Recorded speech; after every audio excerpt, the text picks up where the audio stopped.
They also said it's there's some a product that you can import and without what have you. They also make sure that they remove that. So they have put up a lot of things and it's still not working. That simply means the approach is not correct. And the bane of our problem is this forex problem. But I think going forward to in this 2025, it's going to be better to some extent because of the Dangote and the production of fuel Nigerian refinery. Because forex, we use forex to trade much more for 40, maybe about 40% of it is going to importation of the PMS and other produce from oil. But I think with this situation now, you could see it coming down. But will it come down well is the question. You could also see government are also sensitive in their budget. It is 1,500 that was projected because they saw the challenges themselves. But I think they can do better by galvanizing all what they're supposed to do to make sure that the dollar actually reduce, and I mean to make sure that the naira have much more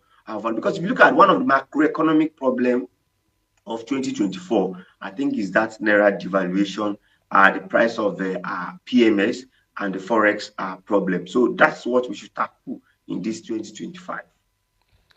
Talking about the naira depreciation, it also saw quite a significant gain with repatriated trap FX that was trapped in Nigeria. But there were also accusations leveled against the CBN as saying it was using part of Nigeria's foreign reserves to be able to fight that as well. I know the CBN governor dispelled such insinuations.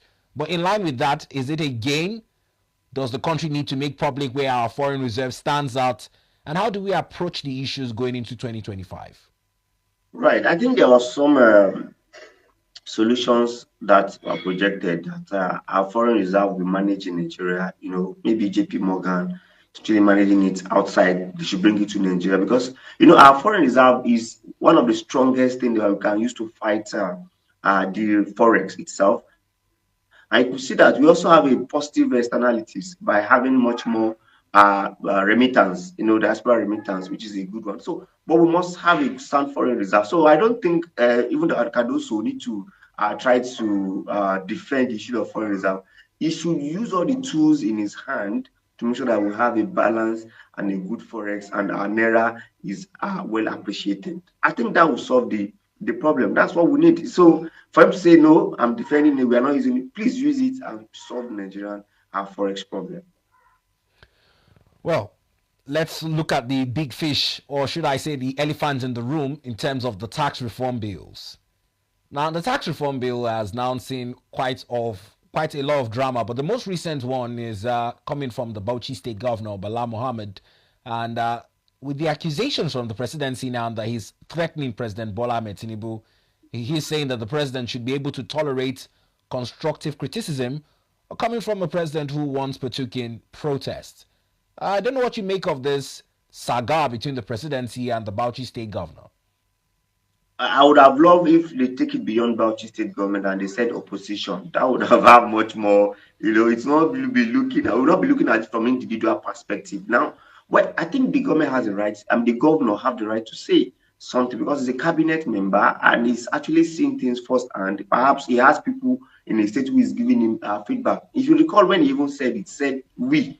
He's not even using that team. The government should withdraw it. That we will not allow something like that. He's using a language that or a pronoun that takes everybody into account. But I think government of Bola Ahmed Tinubu seems to be hostile when it comes to criticism, and he has enjoyed a lot of such criticism over time. So he has been championing such things, so they should be able to tolerate. And for me, I think what Bala is saying, government as at now, I expect Tinubu-led government by now to have gone to get these governors together and get their buy-in. Government should also be able to compromise.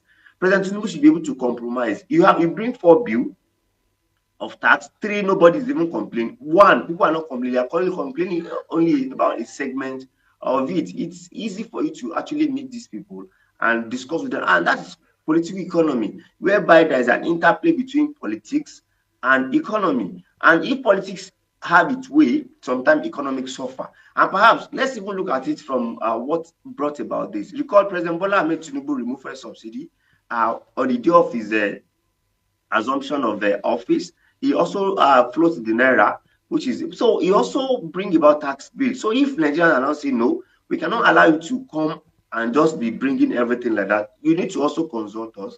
I think it's not a bad thing. Let him consult, and that's why it is called a democratic precedent. You should be able to also tolerate some level of critique to actually take home and actually look into it. I'm telling you that these people, even Bala, the politician, if President Bola Ahmed Tinubu reach out to him through different sources and tell him why he should join it, they can join forces to have a better Nigeria.